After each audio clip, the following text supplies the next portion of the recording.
Good evening, and thank you for joining the Build Your Financial Future Book Club. I am Renee Buster with My REI Secret Weapon, and we are resuming Chapter 7 homework. So, in Think and Grow Rich by Napoleon Hill, Chapter 7 is a chapter on organized planning. It asks us to take an inventory of ourselves. Now, I hope that you all enjoyed the hands-on activity at WSG Homes with Denise Wisdom, in which you had an opportunity to create your vision board. I've also been working on my goal list for the year. I have written my mission statement while we were working on this chapter and my vision statement. So we're going to go straight into the Chapter 7 homework, the personal inventory. And so question 1 says, have I attained the goal which I established as my objective for this year? You should work with a definite yearly objective to be attained as a part of your major life objective. And my answer was some yes, some no. I scratched some and abandoned others. And for reference, I am very aggressive with my goal setting. Okay. So I create 2 business goals for my job, which I just retired from, my freelancing business, my Avon business, and my landlording business. Additionally, I create 2 personal goals for myself to reach for the year. So I do a lot of aggressive goal setting. So you're going to reach some goals, you're going to change your mind about others throughout the time. When you have 1 goal for the year, or you have 2 or 3 goals for the year, that should be attainable. But when you're working with 8 to 10 major goals for the year, give yourself some grace. Make sure that you're working toward them persistently, diligently, but give yourself some grace if it lands on your goal board for the following year. Or sometimes I just scratch them all together. I'm like, this is dumb. Why do I want to do this? So in the personal inventory, question number 2, have I delivered service to the best possible quality of which I was capable? Or could I have improved any part of this service? And my answer for question number 2, my follow-up activities need to improve, but I always do my best to do and be my best. I do not ever attempt to do things without giving my best effort. Number 3, have I delivered service in the greatest possible quantity of which I was capable? And the answer for me to number 3 is that I need people on my team to help me accomplish more than I do. I'm one person can't possibly handle all the things that I'm trying to manage. So I realize now that it's time for me to grow my team, right? Number 4, has the spirit of my conduct been harmonious and cooperative at all times? Number 4, my answer, I can be abrupt, but never rude. I need to be more patient with people and avoid setting expectations of ability or motivation or behavior in others. Number 5, have I permitted the habit of procrastination to decrease my efficiency? And if so, to what extent? And my answer to number 5 is C, number 3. I do not procrastinate. I simply do not have the bandwidth to do all of the things of which I have set the goals for. Number 6, in the personal inventory, have I improved my personality? And if so, in what ways? My answer to number 6, I am actively monitoring my reactions when things don't go my way or as I expect them to. I realize that I can be frustrated and abrupt with people when I am overstressed, and I am working on that. Number 7, in the personal inventory, have I been persistent in following my plans through to completion? And my answer to number 7 is that people tell me that I never let go of things. So I'm going to say that, yeah, I've been pretty persistent. Number 8, have I reached decisions promptly and definitely on all occasions? My answer to number 8 also is C, number 3. I'm juggling many things and occasionally things slip, but I don't allow that to happen very often. Number 9 of the personal inventory says, have I permitted any one or more of the 6 basic fears to decrease my efficiency? And remember that the 6 basic fears are poverty, criticism, ill health, loss of love of someone, old age, and death. I almost answered yes, but then I remembered that I have fear of nothing. So I'm not giving in to my fears. Number 10 in the personal inventory. Have I been either overcautious or undercautious? My answer to this personal inventory question, possibly. I'm not really trusting people these days, and I forge ahead with due diligence as my theme. I try to balance that overcautious, undercautious, trusting people, not trusting people by performing due diligence. Those of you who have heard me talk in group settings have heard me say very many times, do your due diligence, right? Some of you don't know what due diligence to do, and that's where I come in to help you. Number 11 in the personal inventory, has my relationship with my associates in work been pleasant or unpleasant? And if it has been unpleasant, has the fault been partly or wholly mine? And my answer to this inventory question, I try to get along with everyone, even when they rub me the wrong way or we have a personality conflict. Number 12, have I dissipated any of my energy through lack of concentration of effort? And my answer to number 12, again, C, number 3, I think I lose momentum sometimes because I'm too stretched trying to do all of the things. So once I start building out my team, I'll be able to accomplish so much more. Question number 13 in the personal inventory. Have I been open-minded and tolerant in connection with all subjects?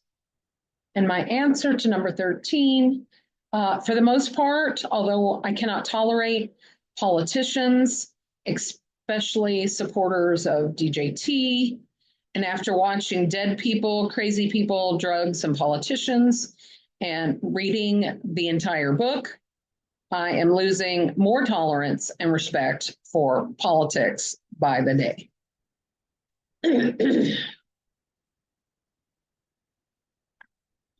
Number 14, in what way have I improved my ability to render service?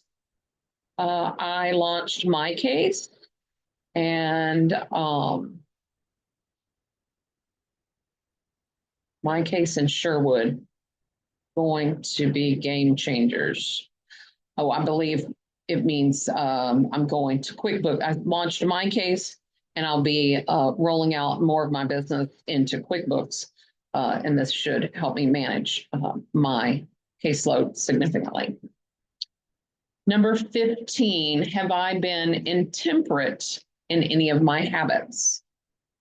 Number 15, my answer to number 15, moderation is key, except for sleep and exercise, both of which I don't get nearly enough of. Question number 16 of the personal inventory, have I expressed either openly or secretly any form of egotism? My answer is probably. I worked very hard and I paid a lot of money and went through a lot of pain to learn to love me and be my own biggest fan. I sometimes fear that I am rude with speaking highly of myself, but it is a practice and a mindset to stay in a positive, optimistic, and self-motivating vibe. So if I appear to be ego or driven or somewhat arrogant, know that I worked really hard to come out of the very traumatic and demeaning, humiliating experiences. So I'm kind of happy about that. I lift myself up very highly now. Means that I did my homework when I was doing that mindset training, correct? Okay, so question 17 of the personal inventory. Has my conduct toward my associates been such that it has induced them to respect me? Number 17, character, integrity, and compassion are critically important to me. So I hope that my behavior always reflects these values. Question 18, have my opinions and decisions been based upon guesswork or accuracy of analysis and thought? My answer, I'm a researcher and I like facts. I've been in the legal industry for decades. I like due diligence. I want to make sure that I have a logical and reasonable conclusion. Number 19, I also like the scientific theory for whatever that's worth. Have I followed the habit of budgeting my time, my expenses, and my income? And have I been conservative in these budgets? My answer, I'm pretty meticulous with these details, although I often misjudge how long things actually take versus what I think they should take in order for me to complete. So I do have some misjudgment in budgeting my time. Okay, question number 20 is how much time have I devoted to unprofitable effort, which I might have used to better advantage?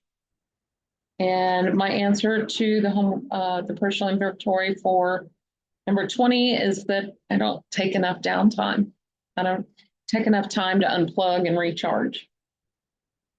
Question 21, how may I rebudget my time and change my habits so I will be more efficient during the coming year? Excuse me.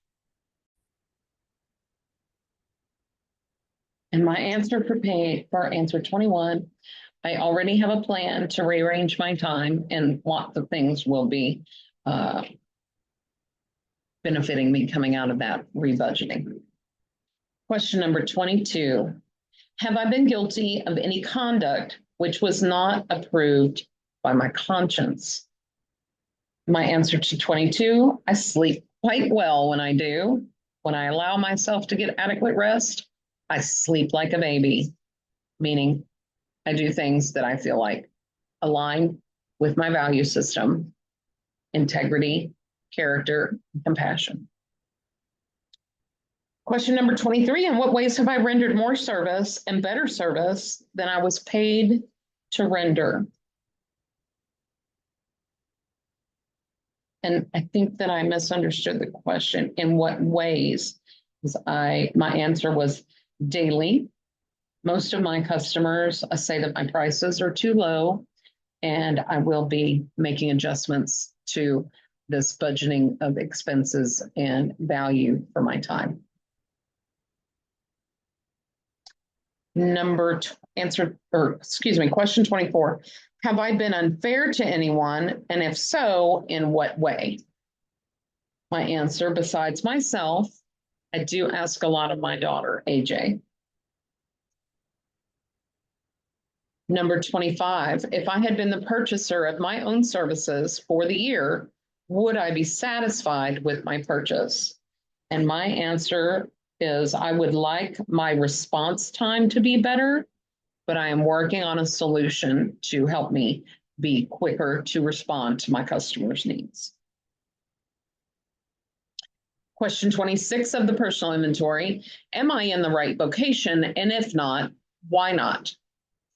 And my answer to 26, I'm really just changing things up a little bit, right? I'm still serving my clients in the same industry, just being a little more nuanced about that.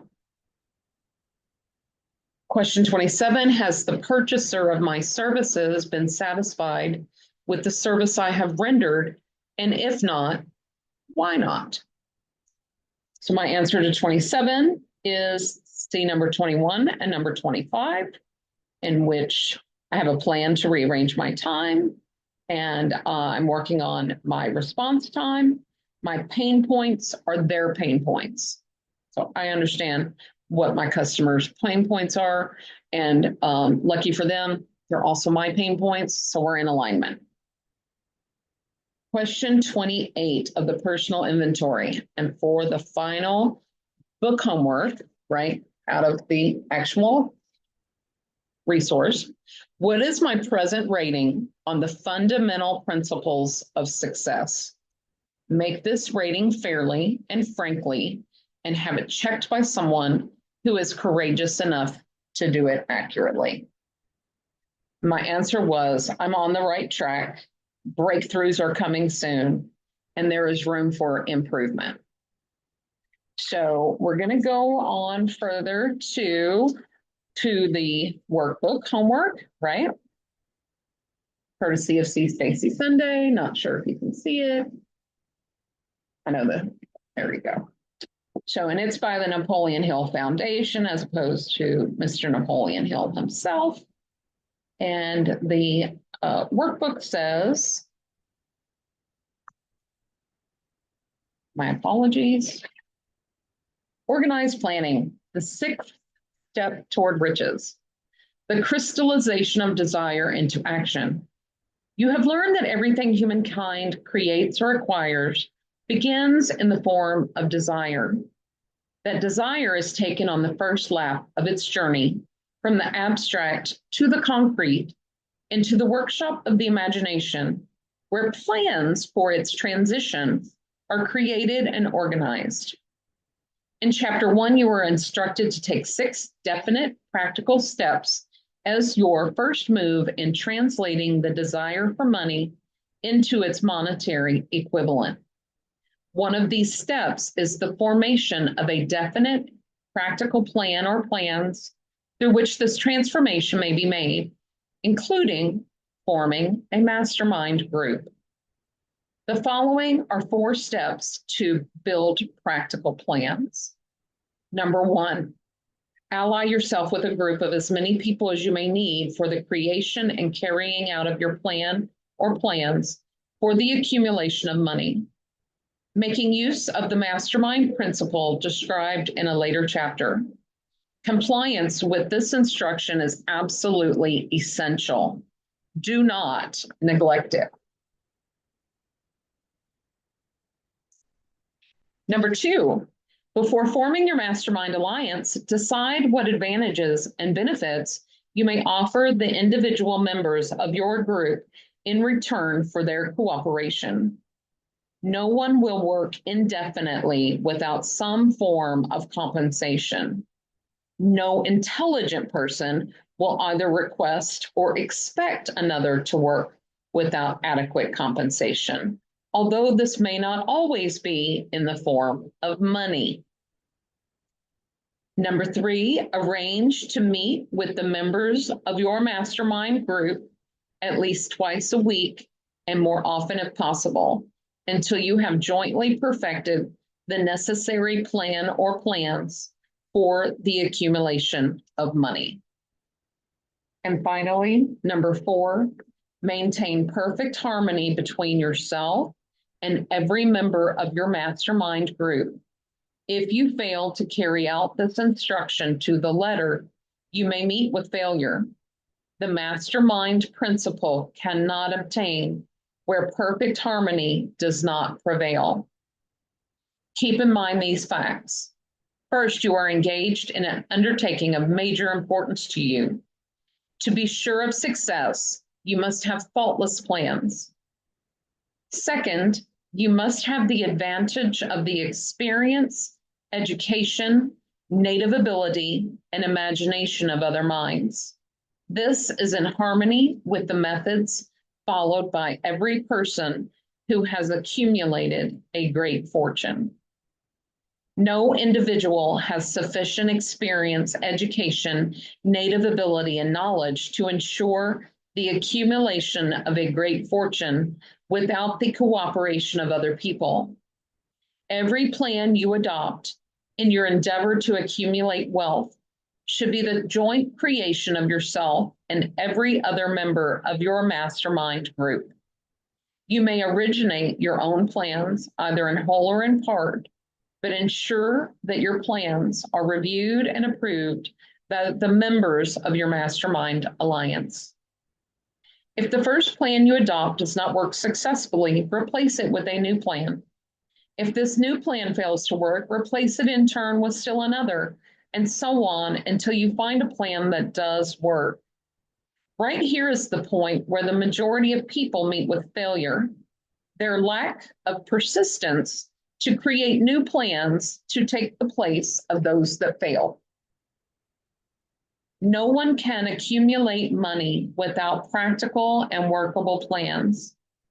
The most intelligent person living cannot succeed in accumulating money, nor in any other undertaking without practical and workable plans. Keep this fact in mind. When your plans fail, that temporary defeat is not permanent failure.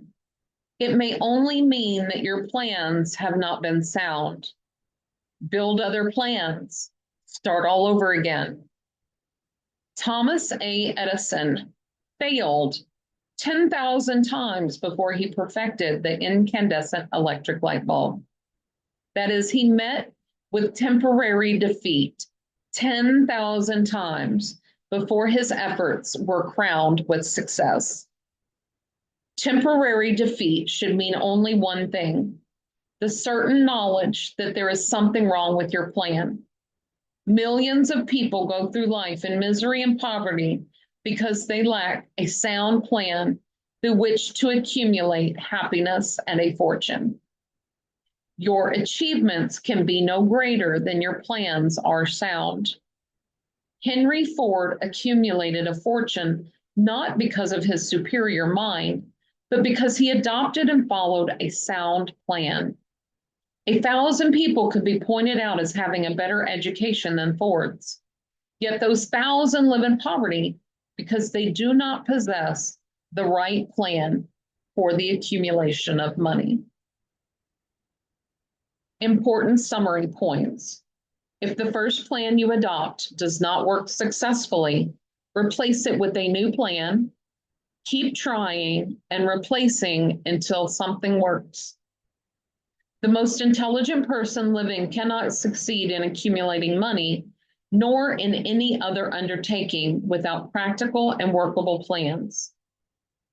Millions of people go through life in misery and poverty because they lack a sound plan through which to accumulate a fortune. Your achievements can be no greater than your plans are sound. And now we're going to take action. There are 10 major causes of failure in leadership. Carefully read the following and then write about experiences of each that have caused you trouble in the past and what you will do to prevent them from being problems in the future. Number 1, the inability to organize details. Efficient leadership calls for the ability to organize and master details. No genuine leader is ever too busy to do anything required in his or her capacity as the leader.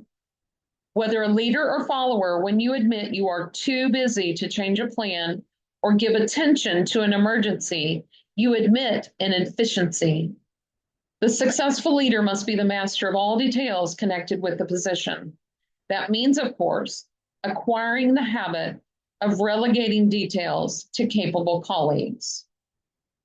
And my answer, I'm very detailed and generally quite organized. The greatest challenge I face is finding folks who can step up to the level that can be acceptable to me in the life and line of work that I do. I have lots of people who come to me and say they want to work for me, and I give them a couple of tasks to accomplish, and then I rarely see them again, or they fall off the map. So I'm having a real tough time creating my mastermind, but I will create persistence. I will be persistent in doing so. Number two, the unwillingness to render humble service. Truly great leaders are willing, when occasion demands, to perform any sort of labor that they would ask someone else to perform. And my answer was that I rarely do I avoid a task or a project because of arrogance or an air of superiority. However, I am told to step away from certain things for my own health or safety or due to physical challenges associated with my condition. Number three, the expectation of pay for what they know instead of what they do with what they know.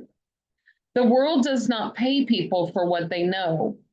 It pays them for what they do or induce others to do. And my answer, this was sadly a long time for me to learn. Knowledge and wisdom do not generate money.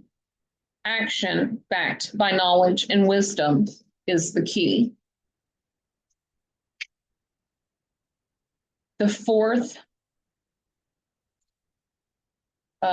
major cause of failure is the fear of competition from followers. The leader who fears that one of the followers wants his or her position is practically sure to realize that fear sooner or later. On the other hand, the able leader trains understudies so to delegate tasks. Only in this way may a leader multiply and prepare to be at many places, giving attention to many things at any one time. It is an eternal truth that people receive more pay for their ability to get others to perform than they could possibly earn by their own efforts. An efficient leader may, through knowledge of the job and the magnetism of personality, greatly increase the efficiency of others and induce them to render more service and better service than they could render without his or her aid. My answer, I have no fear of competition. I very often give people the tools they need to do so. I actually would like to open a school where I teach people to do the things that I do to reach even more people and add value to exponentially greater numbers. 5, the lack of imagination. Without imagination, the leader is incapable of meeting emergencies and creating plans to guide the followers efficiently. My answer is that I spend lots of time envisioning solutions to various challenges. I have a vivid imagination and my brain never stops. The 6th cause of failure is selfishness. The leader who claims all the honor for the work of the followers is sure to be met with resentment. The really great leader claims none of the honors. He or she is content to see the honors, when there are any, go to the followers, knowing that most people work harder for commendation and recognition than they do for money alone. My answer, between our study of the Orange Revolution and my primary love language being words of affirmation, I know this very well, that people need to know they're doing a great job and hear from their leaders that they are valuable to the whole organization. And the Orange Revolution was a great book. I've started dropping those chapters. I will finish those chapters when we finish the Think and Grow Rich series. The 7th cause of failure is intemperance. Followers do not respect an intemperate leader. Moreover, intemperance in any of its various forms destroys the endurance and the vitality of all who indulge in it. My answer is that I try not to overindulge in much of anything except for building my success. I eat too many sweets and I indulge too much in junk food. Some would probably say I use too much cannabis, but it does help me function at a higher and better level. So for whatever that's worth, I think that I don't have a lot of bad habits. The eighth cause of failure is disloyalty. Perhaps disloyalty should have been placed at the head of the line. The leader who is not loyal or trustworthy to their associates, those above and those below, cannot long maintain leadership. Disloyalty marks a person as contemptible. A lack of loyalty is one of the major causes of failure in every walk of life. My answer was that I can often be too loyal, and I need to learn when to cut and run sooner. But I'm a Taurus, so I'm extremely loyal. Number 9, emphasis of the authority of leadership. Let me repeat that. The emphasis of the authority of leadership is the 9th cause of failure. The efficient leader leads by encouraging, not by trying to instill fear in the hearts of the followers. The leader who tries to impress followers with authority is placed within the category of leadership through force. If a leader is a real leader, he will have no need to advertise that fact, except by good conduct, meaning sympathy, understanding, fairness, and a demonstration that he or she knows the job. My answer is that I have no desire to wield power over someone to extract or exploit anything from a fellow human. Rather, I wish to inspire people to live their highest and best self and equip them with the resources to achieve their definition of success. Lastly, number 10, major cause of failure, emphasis of title. The competent leader requires no title to gain the respect of followers. The leader who makes too much over a title generally has little else to emphasize. The doors to the office of the real leader are open to all who wish to enter, and his or her working quarters are free from formality or ostentation. My answer, except that I want to be named Queen of the World, titles are generally labels that no one understands. I have spent my life as a square peg in a round hole. So what people call me is not nearly as important to me as the recognition of the value that I can bring to their own version of success. So I hope you guys are all enjoying the organized planning chapter. Hope you're ready for chapter 8. We'll reconvene live discussions of the book club in February. So the second Thursday of February and the second Thursday of every month following. Thank you for tuning in. Please give your feedback. And if you would like to bless me with some congratulatory or just I love you money, Renee, you're doing a great job. My handle on Venmo is at Havon Fun with Renee. That's HAVONFUNWITHRENEE. I appreciate you all and to your success. See you later.